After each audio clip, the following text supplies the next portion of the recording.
കൃഷ്ണ കാത്തോളേ. എത്തിയുണ്ടായിരുന്നു. ഞാൻ കാത്തിരിക്കുകയായിരുന്നു രാവിലെ തൊട്ട്. എവിടെ അച്ഛനമ്മയൊക്കെ? അവരൊക്കെ അസോസിയേഷൻ ഓണത്തിന്റെ തിരക്കില. അമ്മ തിരുവാതിര പ്രാക്ടീസിന്, അച്ഛൻ ഓണസദ്യക്ക് ഹെൽപ്പ് ചെയ്യാൻ പോയിരിക്കുക.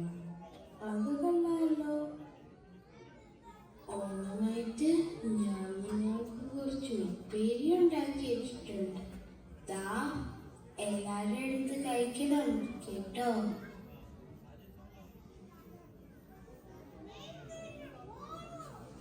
ചിപ്സൊക്കെ വീട്ടിൽ തന്നെ ഉണ്ടാക്കുമോ?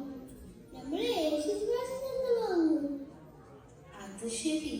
അപ്പോ ഓണത്തിന് വേറെ എന്തൊക്കെയാ ചെയ്യാറുള്ളത്? ഞങ്ങൾ കേരള അസോസിയേഷനിൽ ഓണം സെലിബ്രേറ്റ് ചെയ്യുന്നു.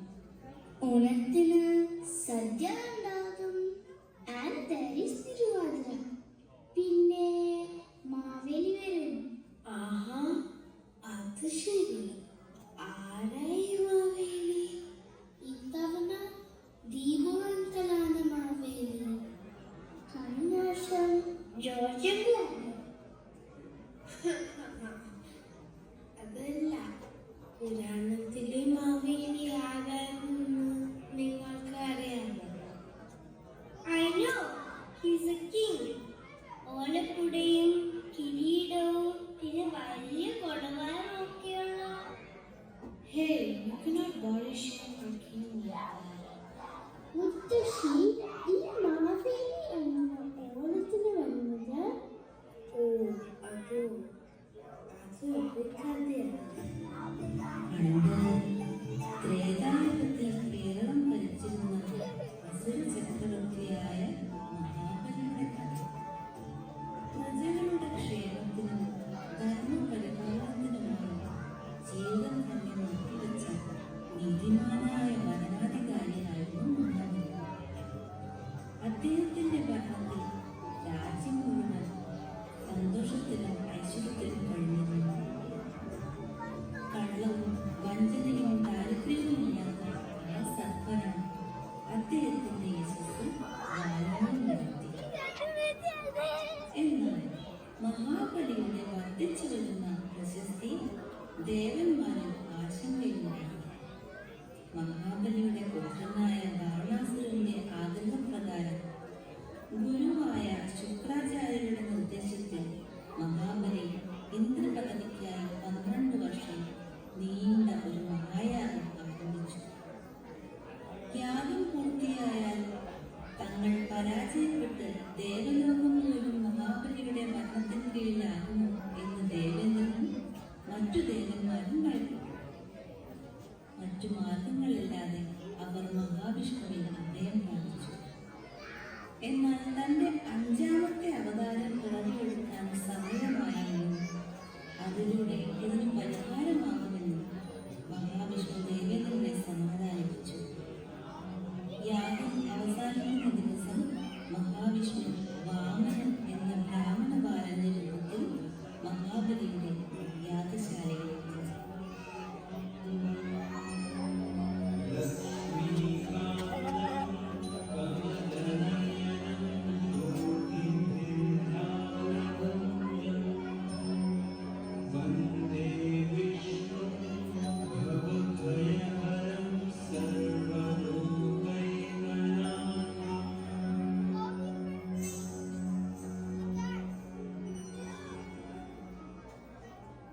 സ്വാഗതം കുമാര.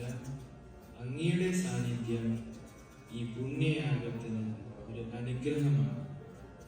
ദക്ഷിണയും ദാനങ്ങളും നൽകേണ്ട ഈ ദിവസം അങ്ങേക്ക് ഞാൻ എന്താണ് നൽകേണ്ടത്? എന്റെ അച്ഛൻ ചരിത്രമായ ഒരു മനുഷ്യനാണ്.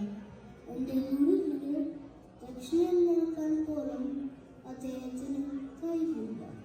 അങ്ങ് എനിക്ക് 3 അടി മണ്ണ് ദാനമായി തന്നാൽ ഞാൻ ധന്യനാകും. അരുത് മഹാബലി, ഈ 3 അടി മണ്ണിന്റെ അർത്ഥം വലുതാണ്. മഹായാഗം അവസാനിക്കുന്നതിന് മുമ്പ് ഒരു ദാനം മഹർഷേ, മഹായാഗങ്ങളെക്കാളും മഹത്താണ് ദാനകർമ്മങ്ങൾ എന്ന് അങ്ങ് തന്നെയല്ലേ ഉപദേശിച്ചിട്ടുള്ളത്? ഞാൻ വാക്ക് കൊടുത്തു പോയി. കുമാര, ഇത് മഹാബലിയുടെ വാക്കാണ്.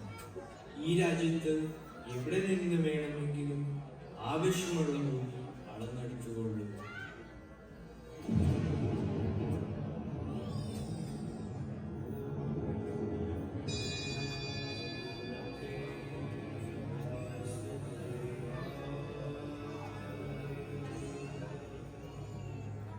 വാമനൻ ആകാശം മുട്ടെ വളർന്ന് ഒന്നാമത്തെ ചുവടിൽ ഭൂമിയും രണ്ടാമത്തെ ചുവടിൽ ആകാശവും വളർന്നെടുത്തു.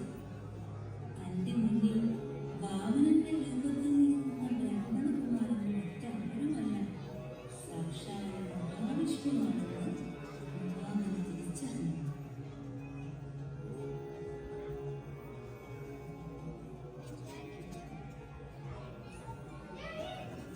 ഭഗവാൻ, അടിയന്റെ ജീവിതം ധന്യമാണ്. വാക്കു തന്ന മൂന്നാമത്തെ അടിമണ്ണ് നൽകാൻ അടിയനെ നിവർത്തി. ആതൃപാദം കൊണ്ടുള്ള മൂന്നാമത്തെ ജപം അടിയന്റെ ശിരസിലാണ്. പ്രഭു, എന്റെ ജീവിതം എന്നും നമ്മുടെ പ്രജകളുടെ സന്തോഷത്തിനും സംതൃപ്തിക്കും വേണ്ടിയാണ്. വർഷത്തിലൊരിക്കൽ തിരുവോണനാളിൽ അവരെ കാണാൻ എനിക്ക് അനുമതി നൽകി. തഥാസ്തു.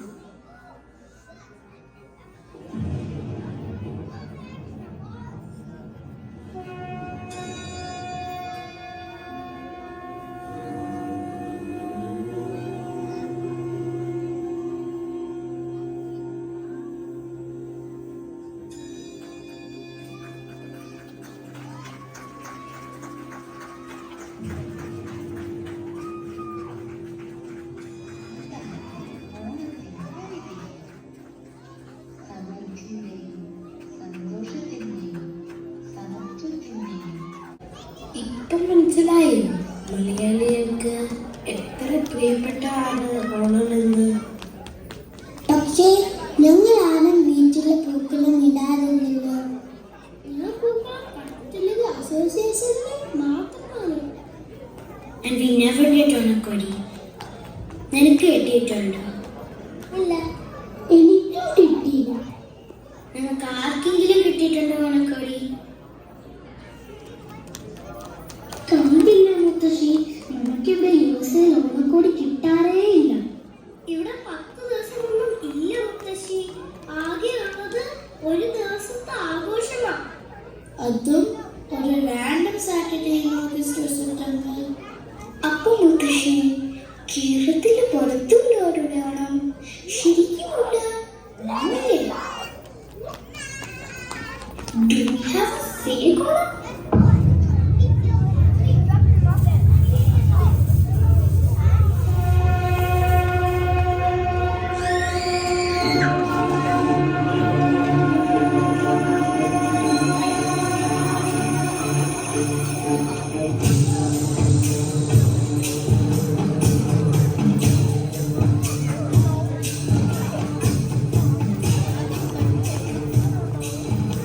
എന്താ എല്ലാരും വലിച്ചു നിൽക്കുന്നത്?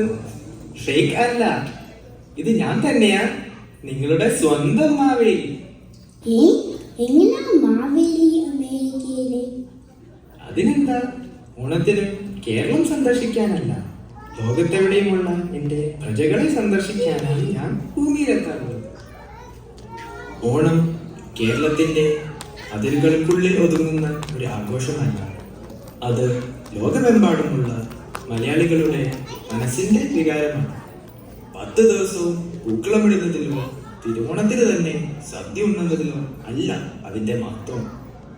എത്ര ദൂരെയാണെങ്കിലും ഒരുമിച്ച് കൂടാനും സന്തോഷവും സ്നേഹവും പങ്കിടാനും നിങ്ങൾ എടുക്കുന്ന ഓരോ ചെറിയ ശ്രമങ്ങളിലൂടെയാണ് ഓണം സാർത്ഥകമാകുന്നത്.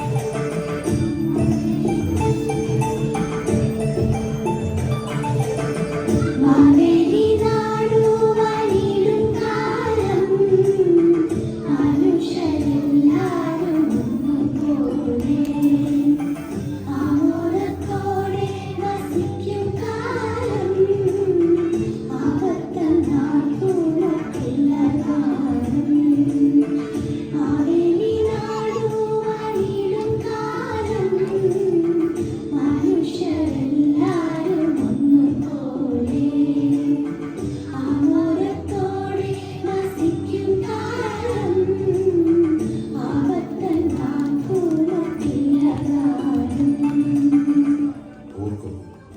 ഓണത്തിന്റെ യഥാർത്ഥ ഐശ്വര്യം സ്വന്തം വീട്ടുമുറ്റത്തല്ല, അത് നിങ്ങളുടെ മനസ്സ്.